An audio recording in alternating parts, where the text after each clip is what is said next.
እያንዳንዳቸው እነዚህ 44ቱ የደብረ አስተዳዳሪዎች በነበሩበት አጥቢያ ላይ ምን አይነት ስራ ሰርተዋል? መልካም ስራ ወይስ ሌላ የሚያሳዝን ነገር? በኮሜንት እንገናኝ። ማንህ ርዕሱን አይተህ የደነገጥክ ካለህ አረጋጋው፣ ጸበል ውሰድ። የተረጋገጠ የገዳማትና የአድባራት የአለቆች ዝውውር 44ቱ የገዳማትና የአድባራት አስተዳዳሪዎች ዝውውር ሁኔታ።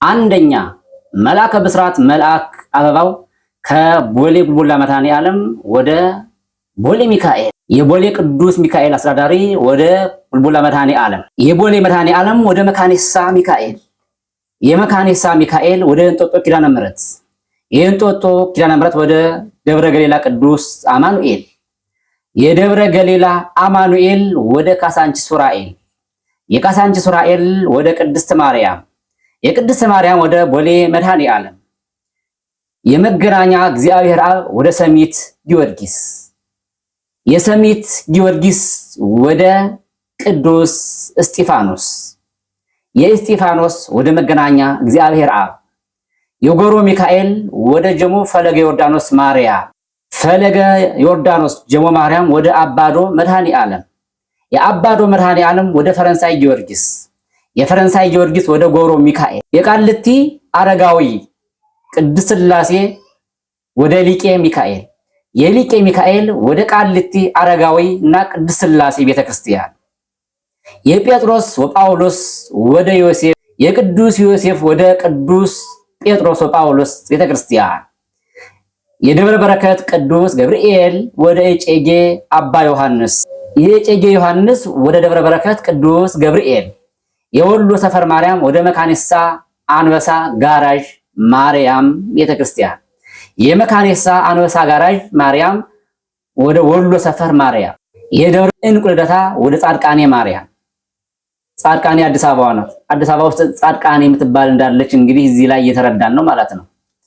የጻድቃኔ ማርያም ወደ ደብረ እንቁ ልደታ፣ የአባዶ ቅዱስ ገብርኤል ወደ ላፍቶ ቅዱስ ጊዮርጊስ፣ የላፍቶ ቅዱስ ጊዮርጊስ አባዶ ቅዱስ ገብርኤል ቤተክርስቲያን፣ የአቃቂ ፋንታ ቅዱስ ሩፋኤል ወደ ዓለም ባንክ ደብረ ራማ ቅዱስ ገብርኤል።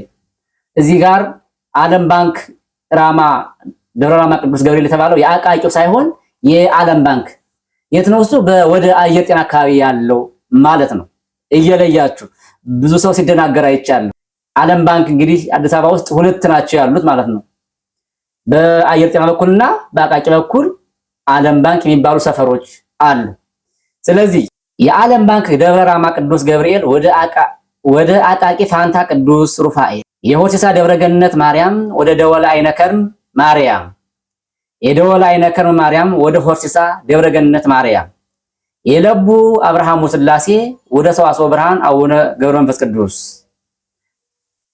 የሰዋስወ ብርሃን አቡነ ገብረ መንፈስ ቅዱስ ወደ ለቡ አብርሃሙ ሥላሴ፣ የደብረ ከዋክብት አቡነ አረጋዊ ወደ ደብረ ይድራስ ቅዱስ ጊዮርጊስ፣ የደብረ ይድራስ ቅዱስ ጊዮርጊስ ወደ ደብረ ከዋክብት አቡነ አረጋዊ፣ የካራ ቆሬ እስጢፋኖስ ወደ መካኒሳ እግዚአብሔር አብ፣ የመካኒሳ እግዚአብሔር አብ ወደ ካራ ቆሬ እስጢፋኖስ ቤተክርስቲያን፣ የከርቸሌ ሚካኤል ወይም ደግሞ የአፍሪካ ህብረት ሚካኤል ወደ አራዳ ክፍለ ከተማ ካህናት አስተዳደር፣ የአራዳ ክፍለ ከተማ ካህናት አስተዳደር ወደ ከርቸሌ ሚካኤል ቤተክርስቲያን፣ የካራ አልዶ ቅድስት ሥላሴ ቤተክርስቲያን ወደ የረር ኡራኤል፣ የየረር ኡራኤል ወደ ካራ አልዶ ቅድስት ሥላሴ ቤተክርስቲያን፣ የፉሪ ኡራኤል ወደ ቤላ ዮሐንስ፣ የቤላ ዮሐንስ ወደ ጆሞ ፋና ኪዳነ ምሕረት፣ የመሪ ቅዱስ ፋኑኤል ወደ የረር ሥላሴ።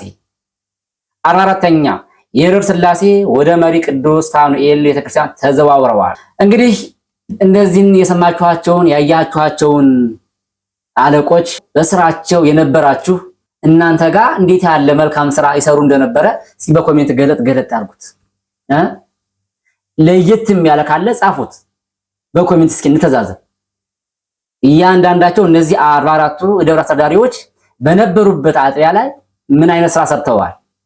መልካም ስራ ወይስ ሌላ የሚያሳዝን ነገር? በኮሜንት እንገናኝ ወገን። ተዘዋወራችሁ የገዳማትና የአድባራት አስተዳዳሪዎች መልካም የሥራ ዘመን ይሆንላችሁ ብያለሁ።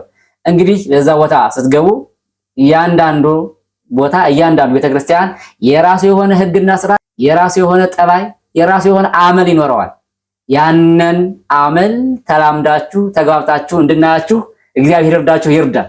ምን ፈልገው እሱን ነው። በምትገቡበት ቦታ አንዳንድ አድባራት ላይ ልዩ ስም ወይ ደግሞ ልዩ ጉዳዮች ያየንባቸው ሁኔታዎች አሉ።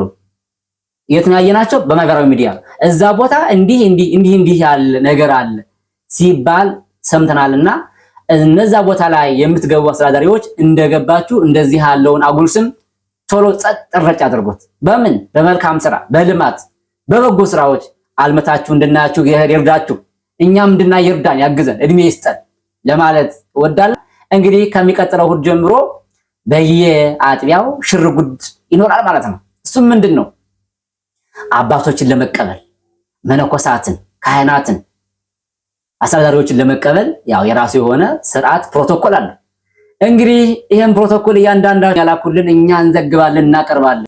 አሁንም በድጋሚ አዲስ የተዘዋወራችሁ የደብር አስተዳዳሪዎች ምንም እንቅፋት ሳይገጥማችሁ በዛ ቦታ ላይ መልካም አቀባበል፣ ጥሩ አቀባበል እንዲገጥማችሁ ተመኘሁላችሁ ከወዲሁ። ከእናንተ ጋር የነበርኩት ዜማ ቲዩብ ነኝ።